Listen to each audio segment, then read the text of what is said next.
Hey guys, what's going on? It's Ash here coming at you today in Clash Royale. I am really excited to have a first-time pro on the channel. I should have gotten this guy way sooner. Some would argue, especially my clanmates if you were to ask them, because I held a little impromptu poll that I haven't told you about yet, Kennan, but basically of who's the best player in the game or who's the most underrated player in the game. And certainly on both accounts, Kennan's name came up. Kennan, how you doing, man? I'm doing good. How are you? I'm fantastic. I'm so happy to get you on the channel. You won first place in Reddit's 100K subscriber tournament. Hats off for accomplishing that. You also finished 8th in the world last season. You can see on your profile right here, unbelievable 487,000 challenge cards won. Man, I'm so happy to get you on the channel. Geez, where do I start, man? Tell us a little bit about yourself. We're gonna be covering a graveyard deck. There's gonna be live matches in today's video. There's gonna be replays. I'm gonna ask Ken everything I possibly can about this deck and about strategy, you know, pertaining to multiple different types of decks. But before we do all that, why don't you tell us a little bit about yourself as a person? Whereabouts are you from, and when did you pick up Clash Royale? Sure. So my real name is actually Kennan. I'm from Washington State. I started playing Clash Royale last June, so it's been about a year. Okay. And I was just like a pretty casual player for about 6 or 7 months. Then I joined Reddit Alpha and eventually moved to Hammer Esports. That's where I am now. And yeah, now I play in all kinds of tournaments, ladder, everything really. And when did you realize that you were a good player? Was it like something that happened slowly, or like right when you picked up the game, did you just have a feel for it? I'd say it definitely takes a long time to get used to it, but I think even when I was first starting, I felt like I was playing most of the people at a higher level than me, like in terms of tower level, so I always felt like I was at least pretty good at the game. And was there, do you think, like, along the trajectory of you evolving as a player to being one of the best in the world right now, was there any, like, light bulb moments where you were like, you know what, I wish I had known this earlier, or this is a key for my gameplay? Were there any of those moments, or was it just like a slow type thing? I would say it was a pretty slow thing. You know, whenever I lose, or most of the times when I lose, I'll look back at the replay and see, you know, what cost me the game. And just like over time, things like, you know, spacing out my troops to make sure that I don't give too much value to spells, stuff like that just slowly evolved over time. And yeah, I would say it's a very slow process. Yeah, so watching your replay is something that like almost all the pros do. What specifically, you just mentioned that you're looking for that moment where you may have lost the battle when you look at the replay. Is there anything else you're specifically looking for? Because I think a lot of people out there kind of feel like, okay, I know I'm supposed to watch the replays after I lose. But like, you know, sometimes I think that we have the tendency to kind of just gloss over everything anyway, you know, like any tips for people out there on what specifically to be looking at when they're watching their replays? And, you know, besides just that one big mistake, is there little things that we should be paying attention to? Yeah, so basically if you're looking at a defeat, pretty much every time you take a lot of damage or you notice that you start to get really behind on elixir, you want to look back and see where that happened and just think about, you know, how you could have spaced your troops better, kept a different cycle, or just done something differently to avoid that situation in the first place. And I mean, sometimes it is tempting to say, you know, I lost to a terrible matchup, and that sometimes does happen, but in general I think there's always something you can do better if you lose. Yeah, I agree too. And you know, one of the things that I noticed that I was doing when I started watching my replays more is I noticed that one of my big mistakes is because I knew that being like too aggressive was always, you know, never a good thing, usually, right? And right. I noticed that what I was doing is I was being too aggressive sometimes on defense, just like over-committing when I didn't need to, you know, throwing that extra minion or whatever down. So I noticed like that's one of the things that I always pay attention to personally now is where did I overcommit defensively? You know, sometimes I would anticipate a big push from my opponent and then they would push the other lane or something, you know, so that was something that I kind of paid attention to early on. Was there anything that you kind of found that you were making mistakes and that you made adjustments towards specifically? I actually would agree that's one of the main things that I used to make mistakes on, just because if you start to, like, you know, if somebody puts a golem in the back, it's tempting to just kind of throw all your troops to defend the golem, but usually that'll just end up giving them value on their spells, and sometimes you don't even need to invest all your elixir on defense. You know, you could push the other lane, something like that. And I guess also just like managing your cycle, like, you know, when Graveyard first came out, one of the things I realized was like, if you play Knight just sort of like randomly, and then your opponent plays Graveyard and Poison, you take like a lot more damage as opposed to if you save your Knight for the Graveyard. Yeah.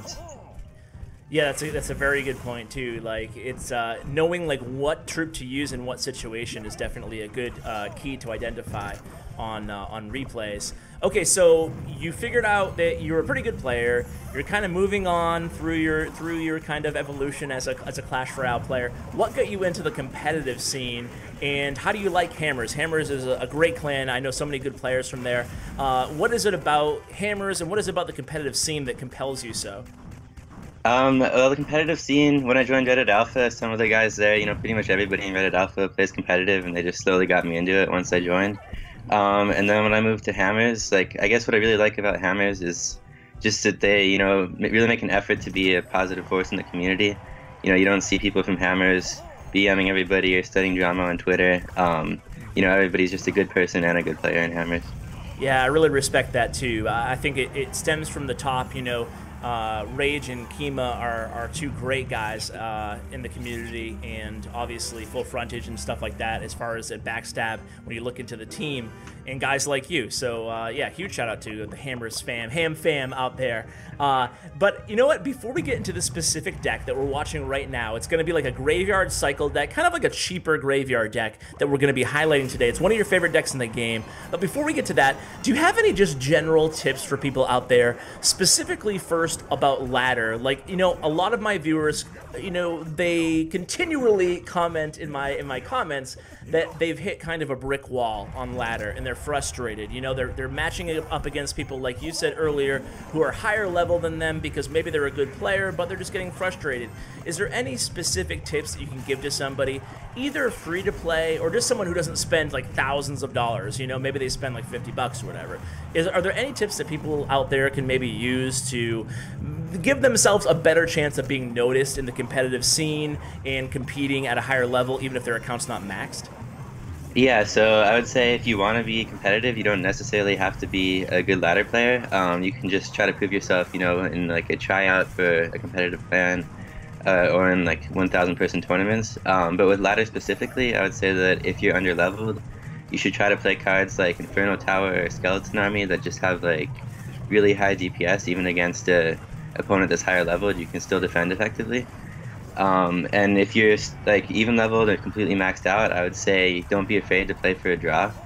It's not worth it to overextend and end up losing the game just for a chance at winning, when you can take a draw and not lose anything guaranteed. And I guess on the flip side of that, if there is like only maybe like 10-15 seconds left, or you can defend, then maybe you should overextend a little bit just to have that chance. Like sometimes I'll play a really risky graveyard at the very end of a game just to have that chance at winning, because I know that it'll either be a win or a draw, and that won't cost me the game. Okay, that's a smart move. I actually saw that the other Ash tweeted out yesterday that he thinks that ladder matches should have a full 3-minute overtime as well to try to prevent or try to mitigate the number of draws that are in ladder. Do you agree with that, or do you disagree?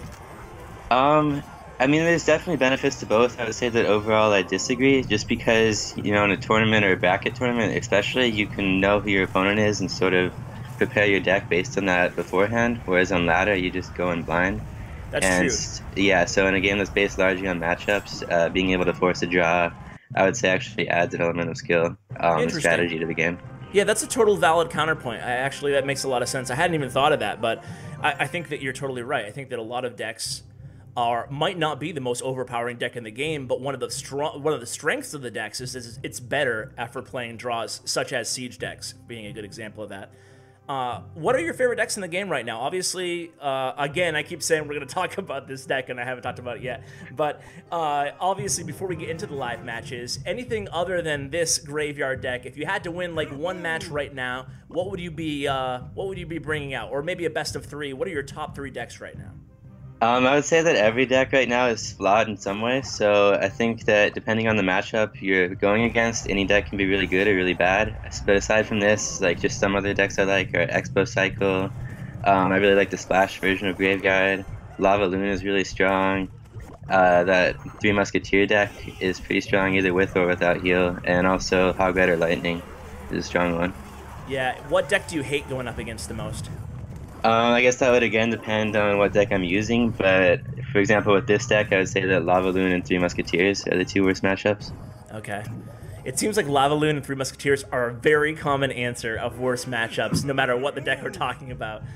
So that must speak to the OP-ness of Three Muskies and Lava Loon, certainly. Okay, so let's get into this deck here. Why do you like this? Is this your favorite graveyard deck right now in the game? And if so, why? Or why not? I would say yes, it is. I really like cheaper decks just because it's easier to set your cycle up in a good way and outplay your opponent. You're less likely to lose to a bad starting hand. So, for example, the Splashyard deck is really strong, but it's somewhat less consistent, I would say, than this deck just because it's more expensive. And then this deck also has that Inferno Tower, which is really nice on defense for going against tanks, which are really popular right now. Yeah, this is. We're seeing you right now on the screen shut down a Three Musketeer push or a Battle Ram using the Inferno Tower as well. So it's definitely a defensively stronger deck with that Inferno Tower in it. So walk us through the deck. What are you trying to do with this deck? Basically, it's a really fast cycling deck, or relatively fast anyway. So you want to be playing a lot of graveyards. You know, you're going to get pretty much all your damage with graveyard and poison. So you really, I mean, you're not trying to like outcycle your opponent's graveyard counters, but if you have like an elixir advantage, you almost always want to convert that into a cheap like graveyard ice golem, graveyard poison push.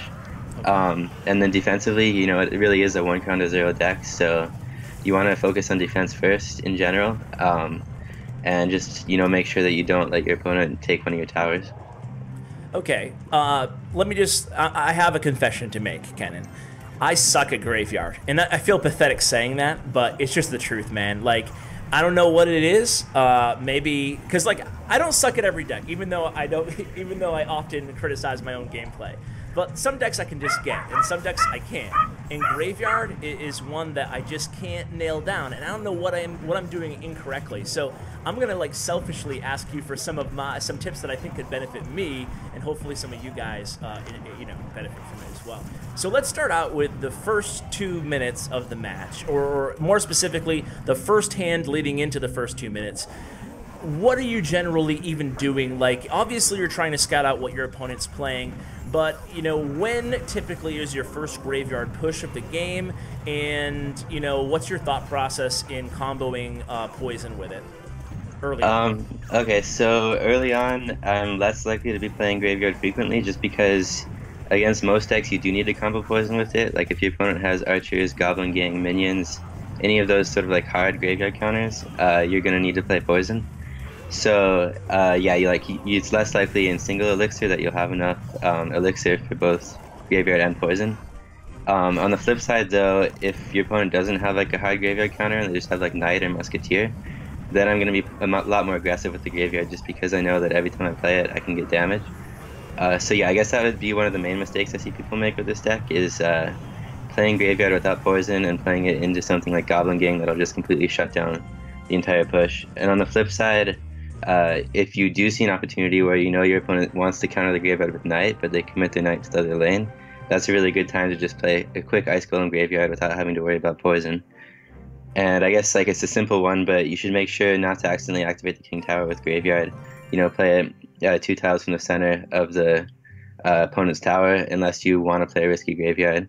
And if one tower is down, then you can always play the risky graveyard because the king tower is already activated. Okay, and now you said this is probably a better ladder deck than challenge deck? I built it for ladder just based on what cards I have maxed out, but okay. I would say that it works pretty well in challenges as well. I might put an Electro Wizard instead of Archers for challenges. I think both have advantages and disadvantages, but Electro Wizard is all in all, I think, a more solid card than Archers. Okay, cool. But yeah, it would work for either. It's just harder to deal with something like Three Musketeers healed in a challenge because you can't force a draw. That's true. Do you want to hop into a match now? Sure. Okay, I'll keep asking you questions about the deck. Are you going to go into a ladder match or a challenge? Yeah, ladder match, just about 1 minute wait time right now. Okay, cool. Let me just go ahead. I might have to reload my... I'm going to have to reload the app here. Don't mind me.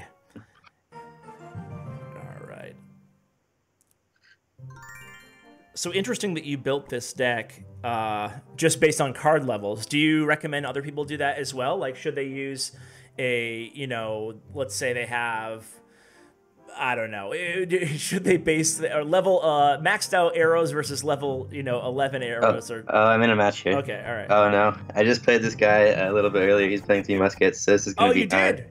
We just saw this. I think I actually shared that replay. Yes, we just watched this draw. Okay, so you figure. So the way that he played that, like you saw in that replay, I didn't ever play. That was really aggressive there, but I want to take out that pump. So, yeah, like in the last game, I didn't ever play Graveyard, but since he played that pump in such a weird way, I was able to capitalize there and take out about half of his tower. Yeah, that was now really I'm down. Good. Yeah, I'm down a lot of elixir now, but as long as I can defend effectively, I can probably take out his tower towards the end of the game now. Talk to me a little bit about how much chip damage you're willing to take in a deck like this. Are you okay with losing a tower if it's going to mean a big punishing push on the other side, or? No, I mean, this is really a 1-0 deck, so I'm very reluctant to lose a tower. So defend first. Yeah, definitely defend first. Okay. Is there any cards that you're going to be saving in this deck defensively? Like, you just played the Knight, you just played the Ice Golem. Is there, one card that you always like to kind of hold back, or? It definitely depends on the matchup. I would say in every matchup, you can definitely end up needing to hold back 1 or 2 cards. That's a new addition. He didn't have. I don't think he had Minion Horde last time. I don't think so either. So now I'm down a lot of elixir though. Especially since he has a pump. But now my poison's in Psycho, which is good. So I can keep his pumps. Oh, he's giving me mad value on that. Yeah, poison take it. there. In this deck, you can probably outcycle him anyway with a poison for the 3 muskies. At this point, yeah, since it's double elixir, but he might split them higher up just since he knows I wasted my poison just now. So That's interesting with the gang. At this point in the match, where is your head at in terms of how are you just waiting to defend against 3 muskies so you can get 1 more big graveyard push? Yeah, basically. And I may end up having to draw. Right now, I'm worried about a Minion Horde coming in. Okay. We'll see if he gets to that or not. Looks like he might just elect to go for another 3 musks. Yep. Yeah, like right now I'm not even thinking about playing Graveyard since it's not even overtime yet.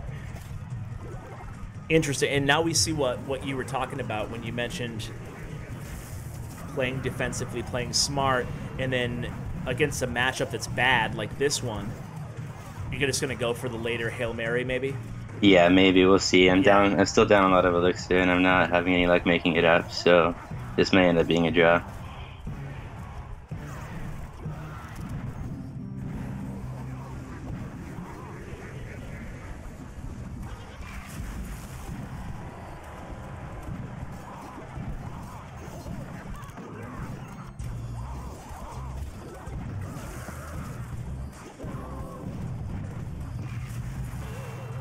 That's actually, we'll see if I can. Oh no, I was on the tower, so that's gonna be a loss actually. Yeah, that's a hard matchup. You can see there. Yeah. Yeah, you can see even with the good start I had, that's just a really hard matchup. And if they have heal, it's even harder. And that's sort of like the matchup-based nature of the game right now, I would say. It is, yeah. But yeah, like with that said, I probably could have, especially at the end there, blocked that 1 barbarian and gone for the tie. Want to try 1 more? Sure, let's do it. Let's end with a big W. Yeah. Yeah, like going back and watching that one, would that be a normal match that you would go back and watch normally, or do you kind of just know, tough matchup, I know what happened wrong, I'll just keep playing? I mean, I probably would go back and watch it, but, especially in that case where I've already played against that guy with that exact matchup before, I do have a pretty good idea that it's just a really hard matchup. Yeah. And I generally just, lose my elixir advantage slowly as the game goes on. Yeah. Who do you think is the, if you had to pick one player, okay, you're going up, you're going for a match, what a hypothetical this is going to be. You're going 1 match. I'm in a match here. Okay. 1 match, and you're going to go up against somebody for $1 million. Who is the least excited you'd be to face? In other words, it's a fancy way of saying, who are you most scared of in the game? Who's the best that you think? Gosh, there's a lot of good players. I would say that probably I pick Guanek. he's just really good at the deck he uses. Yeah. Yep. Is he still using like the Hog Freeze deck, or did he switch? I actually haven't played against him in a while. I'm guessing he still uses it, but I'm not sure. Yeah. Okay, so This I'll let you might focus be, on this. this is either Mortar or Hog Rider. Okay, there's the Hog. So what I'm worried about here, yeah, Lightning. But I think it'll be fine. Yeah, because Nice Archers. Nice. So this is, in general, a pretty bad matchup for me. Just because Lightning, you know, you're trying to defend, and Lightning on the Inferno Tower makes it really hard to defend. But this is definitely winnable, much more so than Three Muskets. Okay.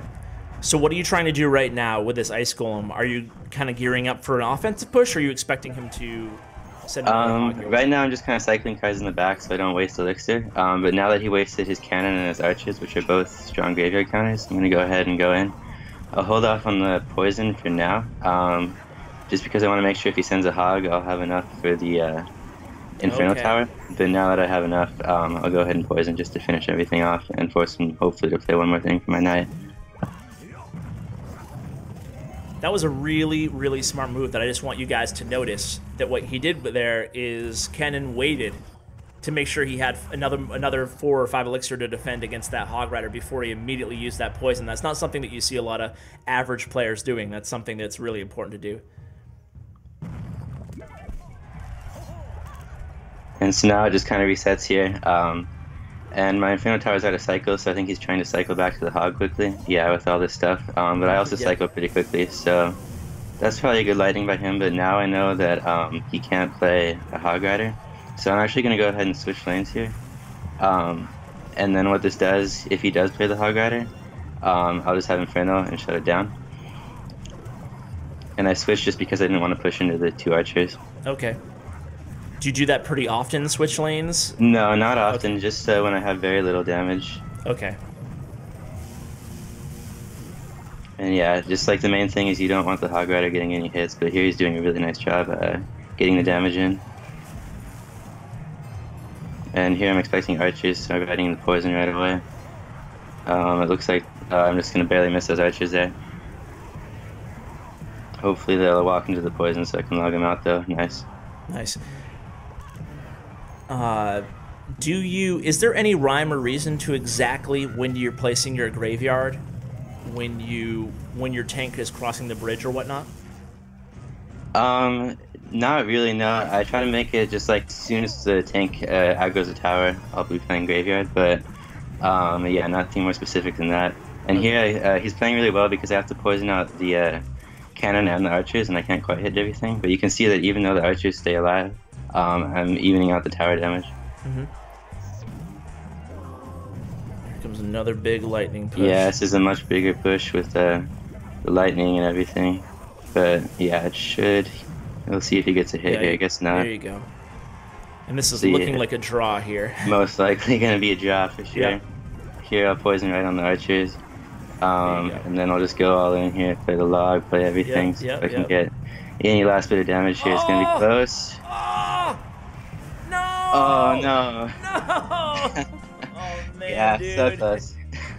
20 HP, that's not fair, man. That's kind of the nature of ladder, though, especially with the graveyard. Just lots of draws. Yeah, just still moving up. Do you want to hop into like one challenge match to end things off, so you actually have a little overtime to play, or? Yeah, I'm not like in the middle of a challenge right now, but I can hopefully we get a good opponent here. Yeah. All right, one now. Okay, cool.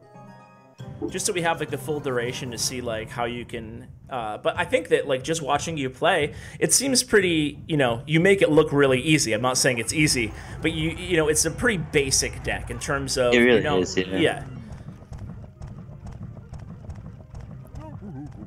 What about when you're up one tower? Do you so you're up two?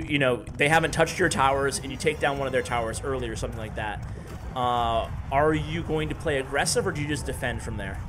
Definitely just defend, unless like I really need to split their elixir for some reason, or I think that I won't be able to defend for the remainder of the game.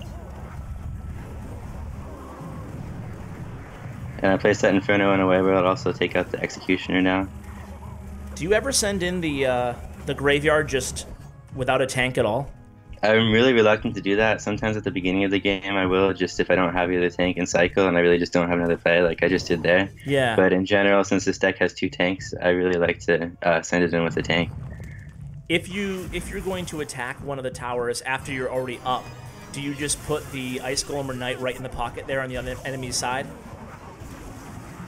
Yeah, right. I'll prefer Knight because it has more HP. But yeah, either one works right in the pocket. And if I'm really trying to damage, you can even like start an Ice Golem from where you would start it if you didn't have a tower down, and then put a Knight to hold the King Tower too. I like it. Double tank. So far, so good here. Right, definitely. And I'll just play an early Inferno because I don't think he has a Giant or anything. So I don't have to worry about Lightning. Yeah, I assume he's playing a Splashyard here, so it's a pretty good opponent in terms of the deck that he's using. Yeah, definitely. That's interesting. I don't really like that play by him, just because of the way it places the graveyard. It makes it easy to defend. Yeah. Yeah, so obviously you talked about it before, graveyard placement, but tell us again, graveyard placement. Obviously, everybody pretty much knows that's the standard graveyard that you just dropped right there. Tell us about alternative placements, and even when there's already one tower down, where are you going to put your next graveyard? My next graveyard, if there's a tower down, I'll put it right on the center of the tower, just because that tends to get the most skeletons right on the tower. Okay. But sorry, was there another part to that question? No, that was it. And how about the King Tower? Would you just send it towards the back of it? Yeah, towards the back or even right on the tower is fine. Okay. So those archers are actually pretty bad. They're just gonna die off. But I'm hoping that they'll make it so I can just log out the Executioner. So close. So yeah, at this point I'm just throwing everything down on defense. And yeah, that should be good. There it is. All right, good. We got to end with a victory here, Kennan. That's how we do it yeah. in CWA. And dude, did you play in the Crown Championship? I did not yesterday. It was actually my 21st birthday. So happy birthday, man. Thanks, but I'll be playing tonight for sure. All right, you a little hungover today, or you feeling good? No, I'm feeling good for sure. All right, good. Just making sure. Well, good luck today, and again, thank you so much for coming on, man. I got to get you back whenever you find a new deck that you're really enjoying. Please, shoot me a message because you're really one of the most skilled players, and it's just a pleasure to have you on. Do you have any shout-outs, anything like that you want to mention before we let you go? I guess just shout out to Hammers, great clan, and if anyone is interested in joining, we held tryouts recently, but you can always sign up for the next round of tryouts. And also, if you want to follow me on Twitter, it's at Kennan_CR.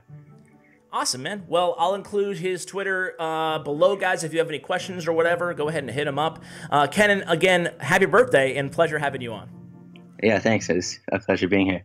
No prob. So, guys, that is going to do it. Please check out my YouTube partner, Bren Chong. His information, along with Kennan's and Hammer's, is all going to be in the description for you guys. Thank you so much for watching. As always, I appreciate it. And as always, take care, guys.